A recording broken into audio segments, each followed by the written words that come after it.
So finally chapter 236 of Jujutsu Kaisen release हो गया है एंड आई डोंट नो कि मैं इस चैप्टर को रिव्यू करते वक्त काफी सैड महसूस कर रहा हूँ। टू बी ऑनेस्ट मैंने ये बिल्कुल भी नहीं सोचा था कि ये फाइट इस एंड पे आके रुकेगी, बट बुरा जब लगा जब ये सब ऑफ स्क्रीन में हुआ। सो ये चैप्टर जुजुत्सु काइजन का सबसे सैडेस्ट चैप्टर होने वाला है। सो बिना किसी देरी के हम डायरेक्ट चैप्टर की ओर बढ़ते हैं। ये चैप्टर की शुरुआत होती है गेटो से। गेटो गोजो को बोलता है हाय, जहाँ पे गोजो एक बहुत क्रेजी सा रिएक्शन देता है, जहाँ पे हम गेटो और गोजो को फिर से बहुत टाइम बाद एक साथ देखते हैं। जहाँ पे गोजो गेटो से बोलता है कि मैंने अपने स्टूडेंट्स को हमेशा ये बता के रखा था कि जब एक बार आप मर जाते हो ना तो आप अकेले हो जाते हो। वो ये आशा करता है कि ये सिर्फ एक ड्रीम हो। तब गेटो ये कहता है कि इससे कोई फर्क पड़ता है। फिर गोजो एकदम से अपने डैड की बात लेके आता है, बट वो वहां पे उस बात को स्टॉप कर देता है एंड कहता है कि मेरे डैड को शो को देख लेगी। फिर गेटो गोजो से ये पूछता है कि किंग ऑफ कर्सेस कैसा है, मींस सुकुना, जहां पे ये गोजो कहता है फ्रिकिंग स्ट्रॉन्ग। गोजो ये चीज को मेंशन करता है कि सुकुना इतना ताकतवर था कि उसने अपनी फाइट में ऑल आउट गया भी नहीं। जहां पे गोजो एक चीज को और मेंशन करता है कि मैं हो सकता है कि मैं सुकुना से नहीं जीतता अगर उस पे मेगुमी की टेक्निक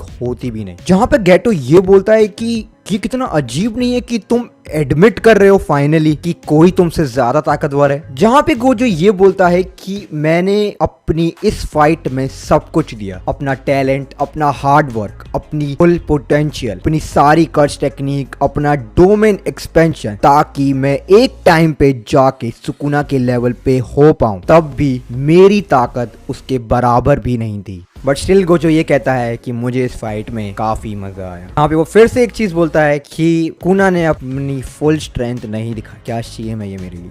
गेटो ये बोलता है कि ये सब सुन के मुझे तुमसे थोड़ी सी जेलसी हो रही है, बट स्टिल अगर तुम इस फाइट से सेटिस्फाई थे तो मैं खुश हूँ। तो ये कहता है मैं और भी सेटिस्फाई होता कि अगर तुम मेरे साथ होते, मेरी पीठ पे थपथपा के मुझे सपोर्ट करते कि मैं इस फाइट को जीत सकता हूँ। जहाँ पे गेटो का कोई रिएक्शन ही नहीं आता। गोजो इस चीज को मानता है। गोजो इस चीज को बोलता है कि मैं बहुत खुश हूँ कि मैं जिसके हाथों से मरा हूँ वो सबसे ताकतवर है, क्योंकि अगर मैं किसी डिसीज या फिर टाइम के चलते हुए मरता तो ये मेरे लिए बहुत ही शेम की बात होती। जहाँ पे एकदम से नानमी आता है, वो ये कहता है कि तुम्हारे मुंह से ये सब सुन के मुझे बहुत बुरा लग रहा है गोजो। जहाँ पे नानमी ये बोलता है कि तुम्हें सॉर्सरी से कोई मतलब ही नहीं है, क्योंकि तुम सॉर्सरी को सिर्फ एक ऐसा सेटिस्फेक्शन की ओर से देखते हो। हमारे लिए सॉर्सरी सिर्फ एक सेटिस्फेक्शन रह गई है। जहाँ पे हमें हाइबारा भी दिखाया जाता है, जो कि गोजो को लेके काफी प्राउड महसूस कर रहा होता है, क्योंकि उसने अपनी लाइफ में इतने लोगों को प्रोटेक्ट किया है एंड वो इतना स्ट्रांग है। जहाँ पे नानमी ये बोलता है कि मैं तुम्हारे लाइफ के लास्ट मोमेंट को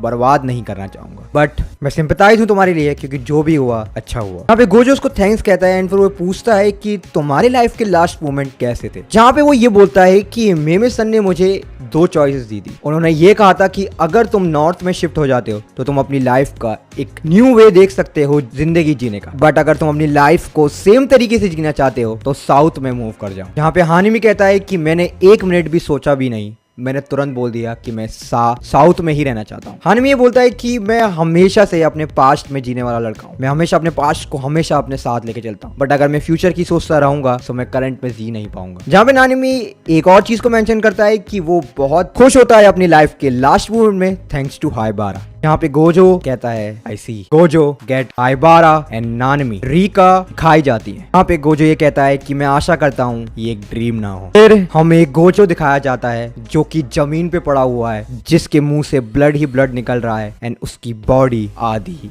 कट चुकी है। देन हमें मालूम पड़ता है कि ये सब कैसे हुआ। सुकुना इसको एक्सप्लेन करता है कि मोरागा की एडेप्टेबिलिटी तब वर्क करने लग जाती है जब कोई भी ओपोनेंट उस पे सिंगल हिट मार दे। जितने हिट्स मोरागा के ऊपर पड़ेंगे वो उतनी जल्दी अडेप्ट करते चला जाएगा उसकी टेक्निक को। सुकुना इस चीज को और एक्सप्लेन करता है कि अगर एक बार मोरागा ने उसकी टेक्निक को अडेप्ट कर लिया तब भी अडेप्टेबिलिटी वहां पे नहीं रुक जाती, वो कंटिन्यू रहती है। जहां पे सुकुना एक्सप्लेन करता है कि मैंने मोरागा को सिर्फ एक मॉडल की तरह रखा था, एक ऐसा मॉडल जिससे मैं पता लगा पाऊं कि इन्फिनिटी को कैसे तोड़ते हैं। जैसे मोरागा ने गोजो की इन्फिनिटी को फुल तरीके से अडेप्ट कर लिया, मोरागा अपनी खुद की कर्स एनर्जी का फ्लो चेंज करता जा रहा था ताकि वो उसकी इन्फिनिटी को नलफाई कर पाए। सुकुना इस चीज बोलता है कि ये एक ऐसी चीज है जो मैं खुद भी नहीं कर सकता। सो मैंने मोहरागा का वेट किया कि वो इस चीज को फुल तरीके से अडेप्ट कर पाए। मैंने मोहरागा का वेट किया कि वो एक बार और तुम्हारी इन्फिनिटी को अडेप्ट करे। सुकुना ये भी एक्सप्लेन करता है कि मैं वेट कर रहा था कि जब मोहरागा सेकंड बार तुम्हारी इन्फिनिटी को अडेप्ट करे। जब मोहरागा ने तुम्हारी इन्फिनिटी को सेकंड टाइम अडेप्ट किया तब उसने तुम्हारे इन्फिनिटी को नहीं काटा था, बल्कि उसने तुम्हारे सराउंडिंग के पूरे एरिया को ही काट डाला। एक ऐसा स्लैश जो कि सिर्फ अपने आप से एक्सटेंड होता रहा, एक ऐसा स्लैश जो कि सिर्फ इन्फिनिटी को नहीं स्पेस टाइम मैटर सबको काट देता है। जहां पे सुकुना ये बोलता है कि गोजो तुम्हारी इन्फिनिटी कुछ नहीं रह गई अगर मैं तुम्हारे सराउंडिंग तुम्हारे अर्थ को ही काट सकता हूं। मैं ये एग्री करता हूं कि इस टेक्निक से पुल ऑफ करना काफी मुश्किल था। ये टेक्निक बहुत ज्यादा जबरदस्त है, बट जो मॉडल मैंने मोहरागा को बना के रखा था वो उस पे एकदम खड़ा होता रहा। यहाँ पे सुकुना ये बोलता है कि you did really well Gojo Satoru, I won't forget you for as long as I live.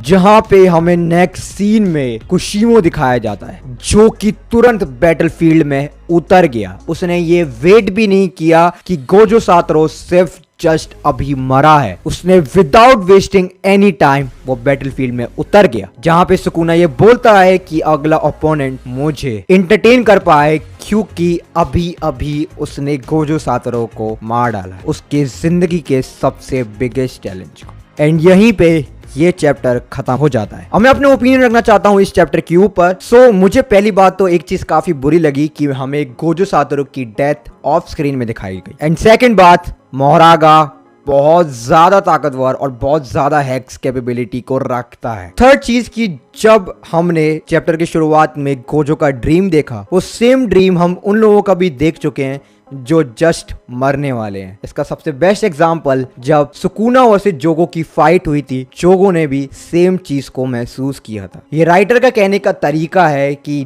जो कैरेक्टर अपने लास्ट मोमेंट को कैसे जीता है। ये चैप्टर अभी तक का जुजुत्सु काइसेन का सबसे सैडेस्ट चैप्टर रहा है। इस चैप्टर को रिव्यू करते वक्त भी मुझे काफी बुरा लग रहा था। नाउ लेट्स सी कि कुशिमो कैसी फाइट देता है सुकुना को। मैं जाने से पहले एक चीज कहना चाहूंगा, through out heaven and earth Gojo Satoru is the honoured one.